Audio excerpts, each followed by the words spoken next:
Apocalypse, chapitre 1, verset 7 à 8, nous lisons.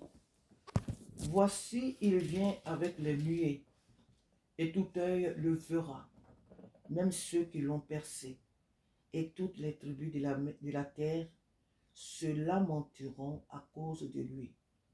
Oui, Amen. Je suis l'alpha et l'oméga, dit le Seigneur Dieu, celui qui est, qui était et qui vient, le Tout-Puissant. Amen. Il dit, voici, la parole de Dieu nous dit ce matin, voici, il vient. Qui vient? Jésus. Jésus vient avec les nuées. Ça veut dire quoi? Les nuées, c'est la multitude d'anges. La multitude d'anges. Il vient avec les nuées. Et tout œil le verra, même ceux qui l'ont percé. Tout œil le verra, même ceux qui l'ont percé. Alors nous pouvons dire que ceux qui l'ont percé, cette génération, elle ne vit plus, elle n'est plus de ce monde. Comment est-ce qu'elle le verra? Oui, tout œil verra Jésus-Christ. Même ceux qui sont dans les enfers verront l'arrivée de Jésus-Christ. Même ceux qui sont dans les tombes verront la venue de Jésus-Christ.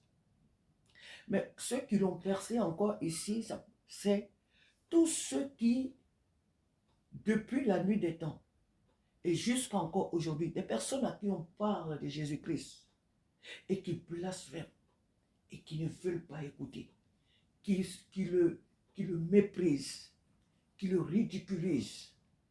Leur attitude est une attitude blessante, est une attitude d'outrage, est une attitude de ceux-là, de ces personnes-là qui ont persécuté Jésus, qui ont tué Jésus.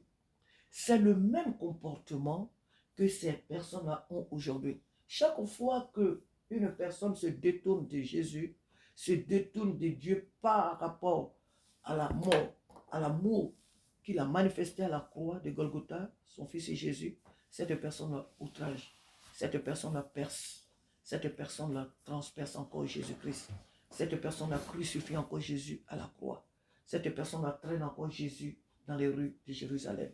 Cette personne a fait encore du mal à Jésus-Christ. Voilà pourquoi, ceux qui n'ont pas accepté Jésus-Christ, voilà pourquoi ces personnes-là périront dans l'enfer. Voilà pourquoi ces personnes-là seront jetées loin de Dieu, parce qu'elles n'ont pas accepté le sacrifice du Seigneur Jésus-Christ.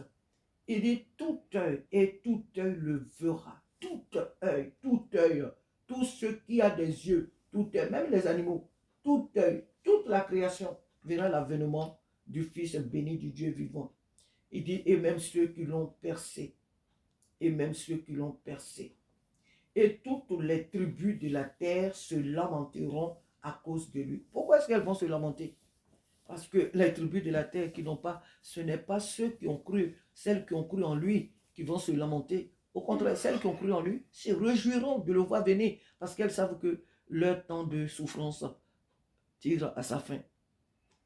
Leur temps de souffrance tire à sa fin. Donc c'est leur temps de récompense qui arrive. Les tribus qui l'ont accepté, les tribus qui l'ont servi sur la terre, elles vont au contraire se réjouir. L'Église va se réjouir parce que le Seigneur vient la prendre. Le Seigneur vient la libérer. Donc elle sera heureuse. Mais celles qui vont se lamenter, ce sont celles-là qui l'ont rejeté. Ce sont celles-là qui n'ont pas cru en lui. Alors elles se lamentent pourquoi? Parce qu'elles vont comprendre ce jour-là que tout ce que l'Église, durant la nuit, tout ce que l'Église leur prêchait, tout ce qu'on leur disait, c'était la vérité. Elle va se mordre les dents. Elle va grincer les dents. Elles vont se lamenter. Pourquoi? Parce qu'elles n'ont pas cru en la vérité. Et ce jour-là, elles comprendront que ce qu'on leur disait là, ce n'était pas des fables, ce n'était pas des poésies ou je ne sais pas quoi qu'on leur racontait, des fables, des mensonges, mais c'était la vérité. Et voilà pourquoi elles vont se lamenter. Ces tribus-là vont se lamenter. Et il dit, toutes les tribus de la terre se lamenteront à cause de lui. Elles vont se lamenter à cause de lui. Parce qu'elles n'ont pas cru en son sacrifice. Parce qu'elles n'ont pas cru en son amour. Parce qu'elles n'ont pas cru en son amour manifesté à la croix de Golgotha pour elle. Alléluia. Il dit oui, amen. Jésus est le oui et il est l'amen. C'est lui l'amen. Il dit oui, amen. Je suis l'alpha et l'oméga, dit le Seigneur Dieu. Je suis l'alpha et l'oméga, dit le Seigneur Dieu, celui qui est, qui était, qui vient, le Tout-Puissant. Celui qui est, qui était et qui vient, le Tout-Puissant. Jésus-Christ est le maître de l'univers. Il est le centre de l'humanité. Il est le centre de l'univers. Il est l'alpha, il est l'oméga. Et nous savons tout cela, que Jésus-Christ est l'alpha et l'oméga. Il est le commencement et la fin de toutes choses, le premier et le dernier. Il est le centre de toute sa création. Et voilà pourquoi nous pouvons comprendre que, et nous pouvons aussi, si je peux dire, une moquerie mêlée de pitié et de compassion de ceux qui croient faire des choses sans Jésus. Sans Jésus, le monde n'ira nulle part. Voilà pourquoi tout commence par lui. Voilà pourquoi l'histoire, quand nous la lisons, avant Jésus-Christ, ceux qui ne veulent même pas dire son nom, ils vont le dire. Avant Jésus-Christ, après Jésus-Christ, et ceci, cela, telle histoire commence tant avant Jésus-Christ. Ça ne commence pas avant quelqu'un. Il n'y a pas quelqu'un d'autre. J'ai vu un truc là où, des récits là où les gens voulaient parler de Mahomet, mais malheureusement, ils ne sont pas allés loin. Ils ne sont pas allés loin. Jésus-Christ est le commencement de tout. Il est la fin de toutes choses. Amen. Il est le centre de toute l'histoire de l'humanité. Il est le commencement et la fin. Pourquoi? Parce que c'est lui qui a créé le monde. C'est lui qui l'a créé. Et il a posé sur ce monde sa marque. Parce que c'est lui qui l'a créé. C'est sa création. C'est son architecture. C'est lui sa création. Et il dit, je suis l'alpha et l'oméga. Ce n'est pas quelqu'un qui le lui dit. Ce n'est pas quelqu'un qui dit que oui, Jésus, comme nous prions, nous disons, Jésus, tu es l'alpha, tu es l'oméga, parce que nous savons qu'il est Dieu, donc on l'adore comme ça. Non, lui-même, il dit, je suis, il sait qu'il est. Jésus sait qui lui, il est. Il sait qu'il est. Alors, il affirme son identité. Lui-même, il affirme son identité. Je suis l'alpha et l'oméga, dit le Seigneur Dieu. Je suis l'alpha et l'oméga. Connaissons l'identité de notre Père pour mieux le servir.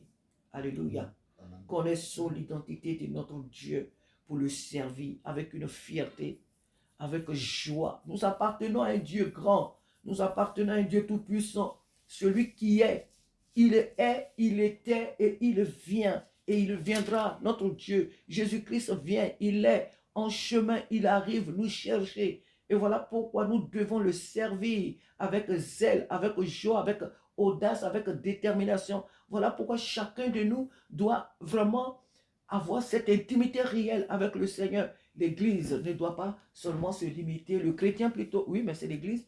Le chrétien ne doit pas seulement se limiter à aller à l'église, retourner à la maison, aller à l'église, et prier tout simplement, et mener sa petite vie. Non, il y a beaucoup de choses, beaucoup plus à faire que ça. Que le Seigneur ouvre nos yeux.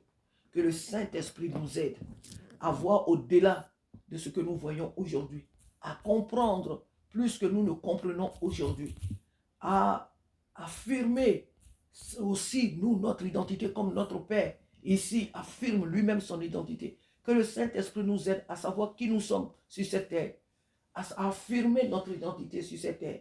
Nous ne sommes pas de n'importe qui, nous appartenons à un Dieu grand. Nous sommes les ambassadeurs et ambassadrices du Dieu souverain, du Dieu véritable. Il vient, il dit voici, il vient avec les nuées et tout œil le verra. Tout œil le verra. Ce n'est pas une histoire que c'est l'Église seulement qui va le voir. Non, non, non, non, non. C'est tout œil, tout œil. Il dit bien tout œil le verra. Tout ce qui a des yeux verra Jésus-Christ. Tous ceux qui ont des yeux le verront. Donc, il dit même ceux qui l'ont percé. Et ceux qui l'ont percé aussi, là où ils sont là où ils sont, ils le verront. Tout œil le verra. Nous ne servons pas un Dieu qui est caché quelque part sous un arbre ou bien dans une maison. Quand il est ici, il ne peut pas être de l'autre côté. Non, non, non, non, non. Il est Dieu.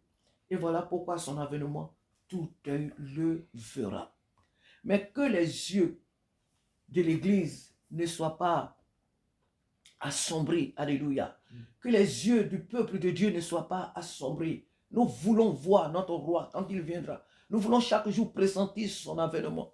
Nous voulons chaque jour nous apprêter à son avènement parce qu'il arrive. Il arrive pourquoi? Il arrive pour qui? Il vient nous chercher. Jésus revient chercher son église. Apprêtons-nous parce que notre Père revient nous chercher pour nous arracher, pour nous enlever de ce monde de tourments, de ce monde de mensonges, de ce monde de tromperie, d'hypocrisie, de trahison, de sorcellerie, de ce monde de souffrance à ne point fini, de ce monde de tourments. Il vient nous ôter de ce monde pour nous amener dans la gloire, là où il n'y a pas de racisme, là où il n'y a pas de bord, où les bords raciales sont brisés, là où tous les peuples ont un seul Père, ont une seule vie, et cette vie, c'est la personne de Dieu, c'est la personne de Jésus-Christ. Là où il n'y a pas de grincement des dents, là où il n'y a plus de maladie, là où la mort règne plus, il vient nous chercher. Jésus-Christ vient nous chercher pour aller dans la gloire éternelle, pour aller dans la gloire éternelle. Alors apprêtons-nous parce qu'il est en route, notre Père, il est en route. La Bible dit qu'il vient sur les nuées et tout œil le verra, même ceux qui l'ont percé. Et toutes les tribus de la terre se lamenteront à cause de lui. Oui, point. Amen. Je suis l'alpha et l'oméga, dit le Seigneur Dieu, celui qui est, qui était et qui vient, le Tout-Puissant. Il est le Tout-Puissant. Notre Père est le Tout-Puissant. Réjouissons-nous ce matin, réjouissons-nous chaque jour, où que nous soyons au travail, à l'école, en formation, où que nous nous trouvions, réjouissons-nous parce que nous appartenons au redoutable, au véritable. Alléluia, notre Père est grand, soyons confiants, soyons joyeux, soyons vraiment joyeux de savoir que celui qui a fait toutes choses, celui qui est l'indomptable, il garde nos vies et il revient bientôt nous chercher. Que toute la gloire lui revienne ce matin. Que toute la gloire lui revienne ce matin parce qu'il a jeté sur cette maison son regard de compassion et il nous a classés parmi son peuple, parmi ses rachetés. Il a inscrit nos noms dans le livre de vie et il vient nous chercher. C'est pour nous qu'il vient. Il viendra juger la terre, mais il vient aussi dans un premier temps pour enlever son église, pour enlever son peuple que nous sommes. Réjouissons-nous car notre Père revient bientôt. À lui seul soit la gloire ce matin. Au nom de Jésus. Amen. Amen, amen, amen.